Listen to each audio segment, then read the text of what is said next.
ಇನ್ನೊಂದು ವಿಚಾರ, ಈ ಧರ್ಮಸ್ಥಳದ ವಿರುದ್ಧ ಆದಂತಹ ಷಡ್ಯಂತ್ರ, ಈ ದೂರಿನ ತನಿಖಾ ವರದಿಯನ್ನು ಸಲ್ಲಿಸಿ ಅಂತ ಹೇಳಿ ಹೈಕೋರ್ಟ್ ಹೇಳಿರೋದು. ಅಂದರೆ ಧರ್ಮಸ್ಥಳದ ತೇಜೋವಧೆ ನಡೆಸಲಾದಂತಹ ಷಡ್ಯಂತ್ರದ ಬಗ್ಗೆ ತನಿಖೆ ನಡೆಸ್ತಾ ಇರುವಂತಹ ವಿವಿಧ ಸಂಸ್ಥೆಗಳು ಏನಿದೆ ಆದಷ್ಟು ಬೇಗ ವರದಿ ಸಲ್ಲಿಸಿ ಅಂತ ಹೈಕೋರ್ಟ್ ಹೇಳಿರೋದು. ಸರ್, ಈ ಬಗ್ಗೆ ನ್ಯಾಚುರಲಿ ಕೋರ್ಟ್ ಹೇಳ್ತಾರೆ, ನೀವು ಯಾವುದೇ ಒಂದು ನೋಟಿಸ್ ಹಾಕಿ ಇದನ್ನು ಸಲ್ಲಿಸಿ ಅಂತ ಹೇಳ್ತಾರೆ. ದೇರ್ಸ್ ಅ ಪ್ರೊಸೆಸ್ ಅಂತ. ಸೊ ಆ ಮೂಲಕ ಕೋರ್ಟ್ ಹೀಗೆ ಮಾಡುತ್ತೆ ಅಂತಲ್ಲ. ನೀವು ಕೋರ್ಟ್ನಲ್ಲಿ ಒಂದು ಇಶ್ಯೂ ಬಂದಾಗ they will issue A notice. ಅದು ನೀವು ಅದನ್ನು ವಿಚಾರಣೆ ಮಾಡ್ತೀವಿ ಅಂತ ವಿಚಾರಣೆಗೆ ಅದನ್ನು ತಿರಸ್ಕರಿಸಿಲ್ಲ, ನಾವು ವಿಚಾರಣೆ ಮಾಡ್ತೀವಿ, ವರದಿ ಕೊಡಿ ಅಂತ. Okay sir. ಅದೇನು ಮಹಾನ್ ಆದ್ದಲ್ಲ, ಅದು ಪ್ರೊಸೆಸ್, ಲೀಗಲ್ ಪ್ರೊಸೆಸ್. ಹೌದು. ಸೊ ವರದಿ ಯಾರು ಕೊಡಬೇಕು, ಹೆಂಗೆ ಕೊಡ್ತಾರೆ, ಏನು ಕೊಡ್ತಾರೆ.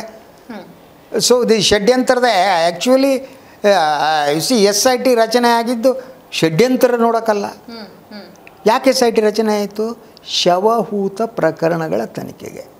ಅದು ನಂತರ ಷಡ್ಯಂತ್ರದ ಅಂಥೇಳಿ ಅದು ದಟ್ ಯಾರು ಅದನ್ನು ಪಿತೂರಿ ಮಾಡಿ ಅದು ಷಡ್ಯಂತ್ರ ತಿರುಗಿಸಿ ಹೋಗಿ SIT ಅದನ್ನು ಷಡ್ಯಂತ್ರ ಪರಿಗಣಿಸ್ತೆ ಅಂತ ಅಂದುಕೊಂಡಿದ್ದೆಲ್ಲ ಲೇಟರ್ ಸ್ಟೇಜ್.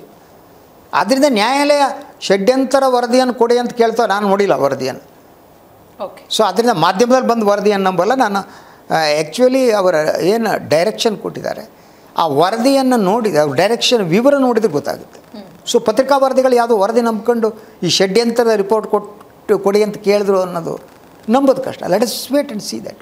ಖಂಡಿತ ಸರ್, ನೋಡೋಣ ಸರ್. ಈ ತನಿಖೆ ನೀವು ಹೇಳಿದಾಗೆ ಒಂದಷ್ಟು ಪ್ರೆಷರ್ ಅಂತೂ ಬೀಳ್ತಾ ಇದೆ ಸರ್ಕಾರದ ಮೇಲೆ.